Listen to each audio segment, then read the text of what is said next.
안녕하세요. 책 넘어 사는 이야기 하민혜입니다. 책으로 꼭 나왔으면 좋겠다 싶은 드라마가 있습니다. 얼마 전에 종영한 동백꽃 필 무렵인데요. 드라마 자체로도 훌륭했지만 어쩌면 저렇게 인간에 대한 깊은 성찰이 담겨 있나 싶습니다. 그래서 오늘은 동백꽃 필 무렵에 등장하는 세 가지 사랑의 유형에 대해서 얘기해 볼까 합니다.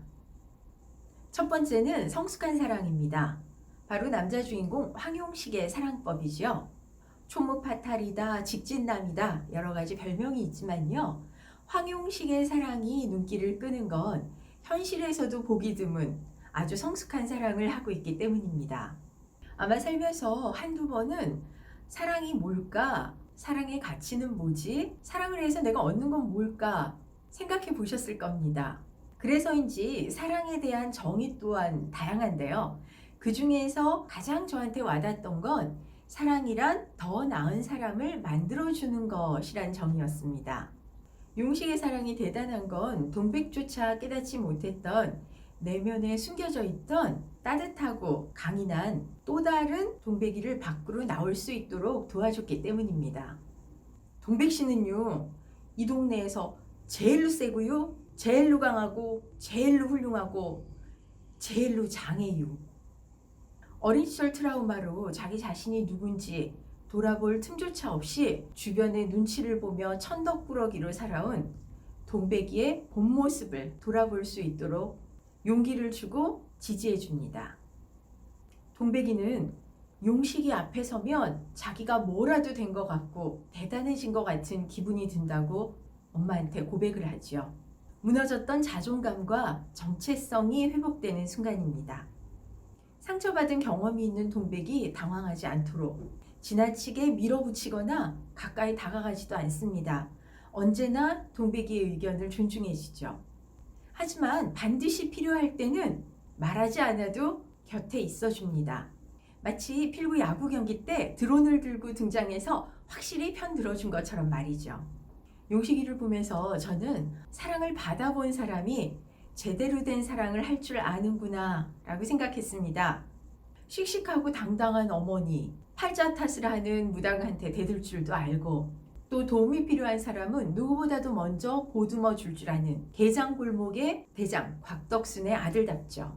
곽덕순이 아들이 곽덕순이를 닮았는데 우째 네가 안 좋아할 재간이 있겠어?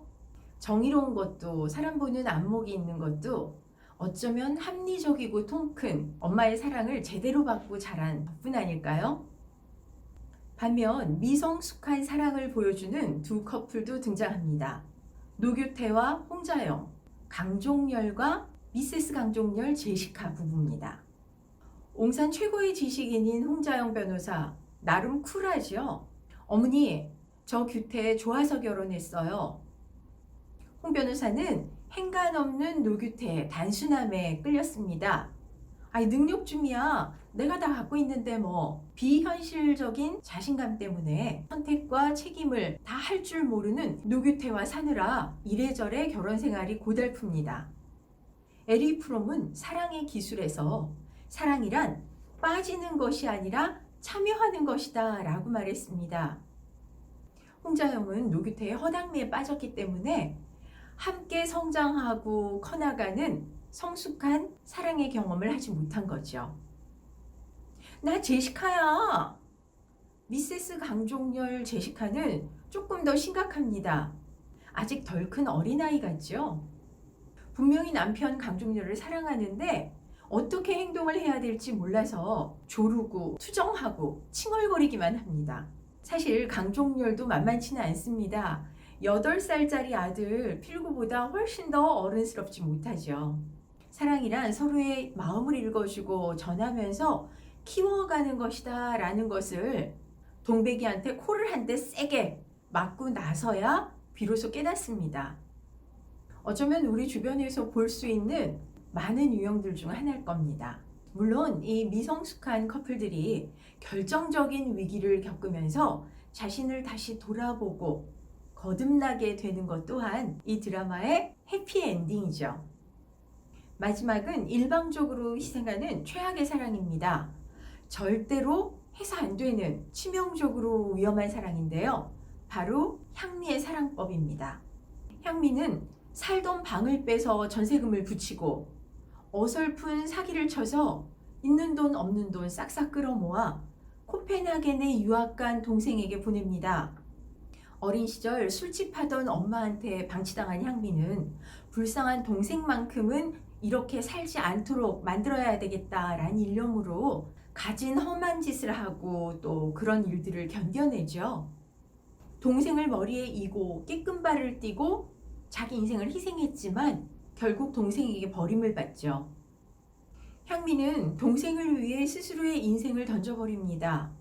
남녀간은 물론이고 가족 간의 사랑조차 어느 한쪽이 모든 것을 바치는 사랑은 옳지 않습니다. 희생하는 쪽은 죽을 마시고 받는 쪽 또한 그 무게에 짓눌리게 되지요. 결코 바람직한 결과를 기대하기 어렵습니다.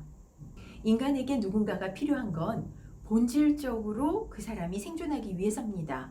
자기 자신이 빠진 사랑, 이건 허상일 뿐이죠. 어떤 상황에서건 자기를 사랑하고 보살피는 일이 가장 우선되어야 됩니다. 그런 의미에서 향미야말로 이 드라마에서 가장 안타깝고 가련한 인생입니다. 동백꽃 필 무렵을 많은 사람들이 인생 드라마다라고 꼽는 이유는 사랑을 통해 성장하는 우리 모습을 보여주기 때문 아닐까요? 오늘의 나는 어제의 내가 아닙니다. 그리고 내일의 나는 오늘의 나보다 조금은 더 나아져 있을 겁니다. 바로 우리가 사랑하는 사람들 덕분에 말이죠.